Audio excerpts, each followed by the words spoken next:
Good morning.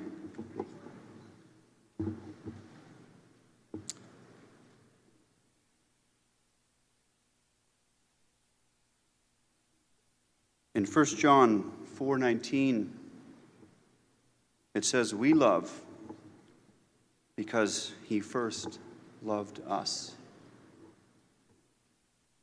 There are three moments in my life in which the Lord manifests his love to me, many of which are not explained by good reasons.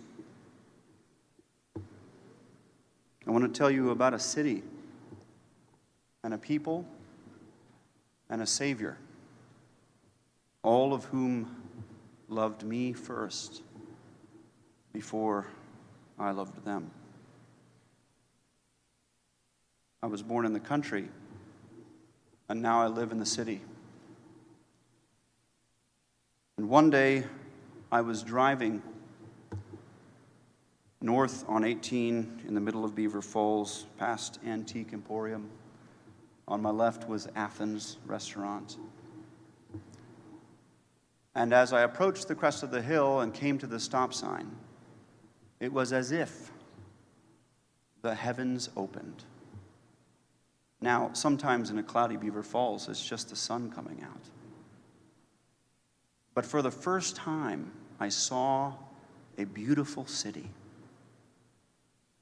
And my heart, for no reason, was filled with an affection for the places and the people that lived in this town.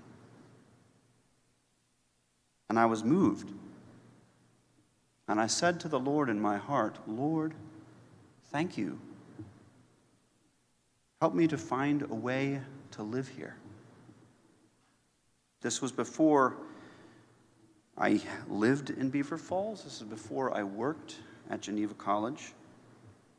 And yet he gave me this vision of a beautiful place in which to live. The year before I finished my doctoral work, I had applied to a lot of places for a teaching position.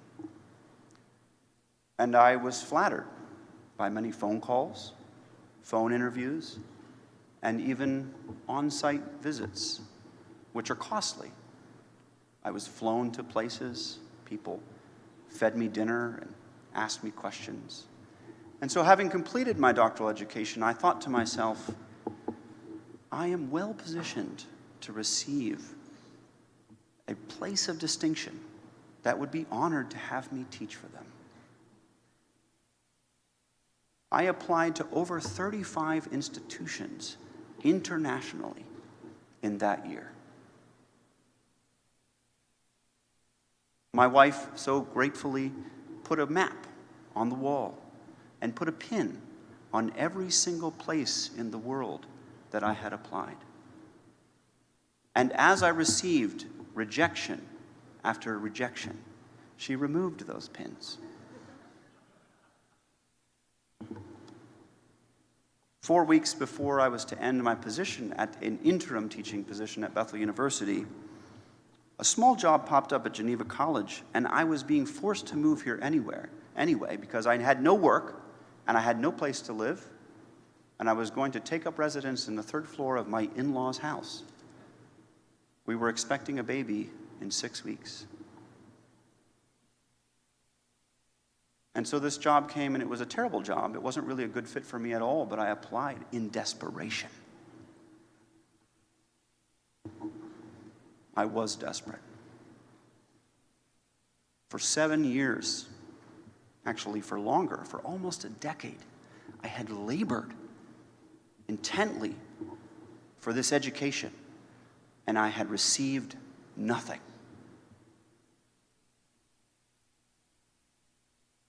And then 2 weeks after I had applied to that job, which was a terrible fit and I knew I really shouldn't get it, I received a phone call from the chair of the communication department, who's a good friend of mine now. And she said, "We have another position opening, which is a better fit for you. We wondered if you might like to move your application to that position." And I said, "Yes, please." And she said, "When are you arriving back in Beaver Falls? We'd like to interview you."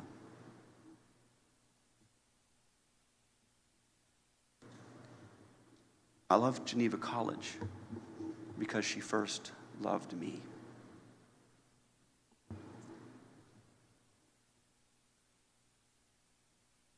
When I was a freshman in college, actually a senior in college, I was living alone in a dorm room, and I woke up one morning, and it was as if the Lord had opened my eyes to life.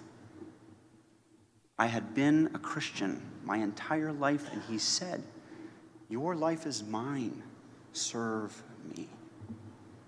And so over the next 15 years, he made known to me what that would mean. I love him because he first loved me. And the reason I know this is because he has made a promise. He said, "I am preparing a city, a beautiful city, for you to live in. And I am preparing a beautiful people for you to become a member of. And I have prepared myself to be your Savior." If you're wondering today whether the Lord loves you or not, he says in the Gospel of Matthew, chapter 10, verse 29, "Are not 2 sparrows sold for a penny? Yet not one of them falls to the ground outside of my Father's knowledge." The Lord knows who you are, and he already loves you. You should love him because he first loved you.